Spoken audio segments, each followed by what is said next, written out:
Have you ever noticed that you're not really here? Your body might be sitting in a room in front of this screen, but where is your mind? Is it replaying something from yesterday? Or maybe it's racing ahead, worrying about tomorrow. We all do this. We're mental time travelers. Evolution gave us this incredible ability to learn from the past and plan for the future. It's how we built our entire world. But this superpower has a dark side.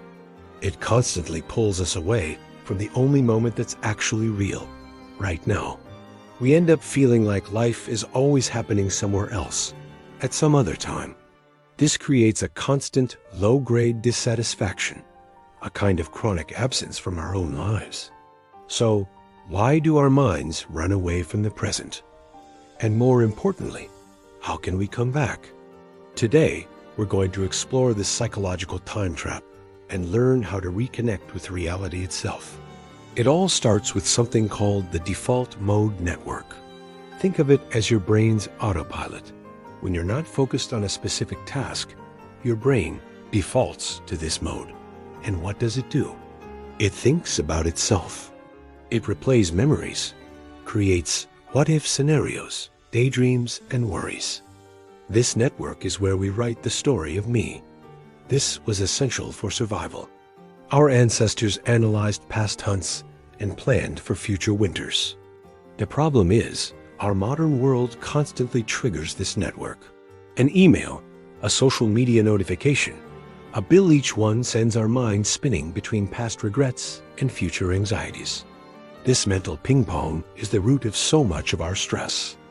Anxiety is living in a negative future. Depression is being stuck in a past loss. Both are states where the mind has escaped the now, but there's an antidote. It's called the task-positive network. This network activates when we focus our attention on the present moment, on a task, a sensation, the world outside our heads. When you're chopping vegetables, listening intently to music, or concentrating on your breath, the chatter of the default mode network quiets down.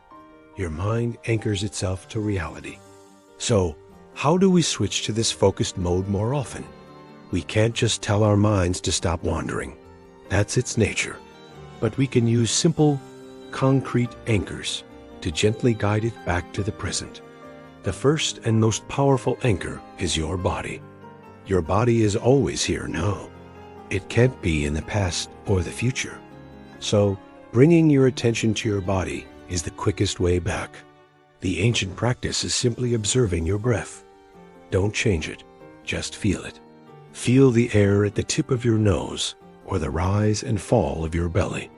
When your mind wanders, and it will just notice the thought and gently guide your attention back to your breath.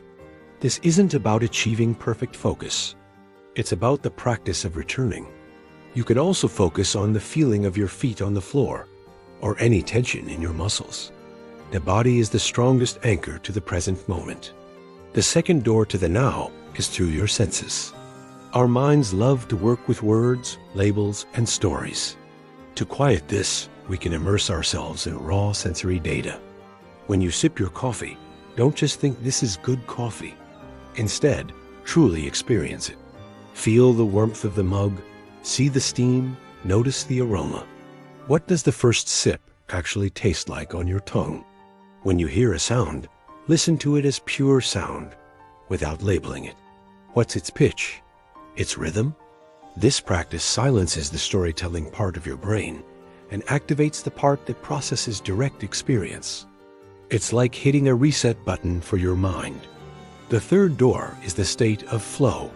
This is when you are so completely absorbed in an activity that you lose track of time and even yourself. An artist painting, an athlete competing, a programmer coding, they all know this state.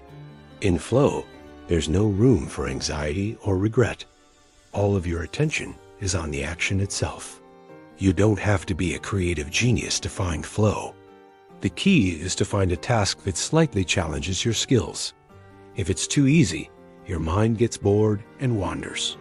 If it's too hard, you get anxious.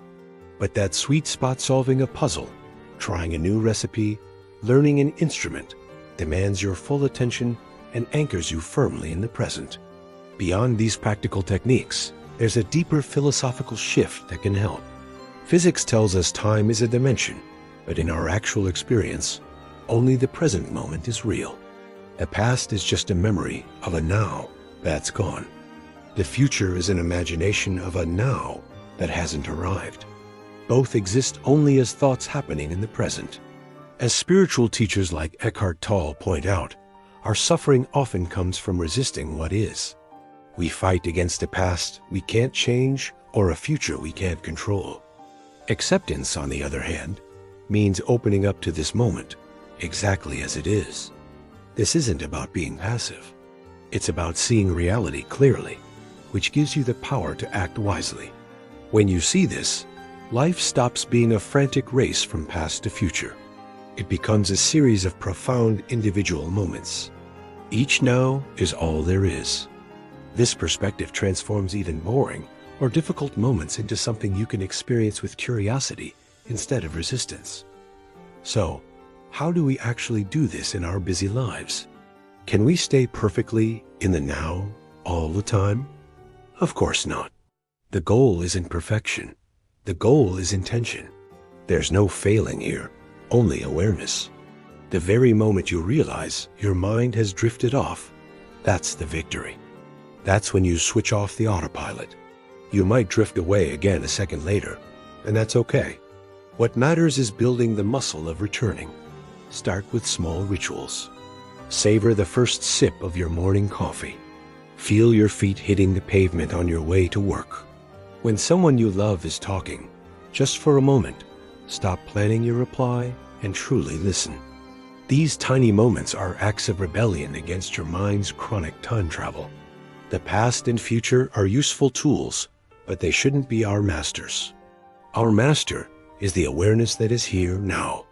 When you connect with that awareness, your life transforms. Anxiety shrinks because it lives in the future. Sadness lessens because it's tied to the past. Life is no longer a concept trapped in your head, but a living, breathing experience right here in your hands. So my invitation to you is this: move from being a spectator of your life to being an awake and active participant. It starts right now, with your very next breath.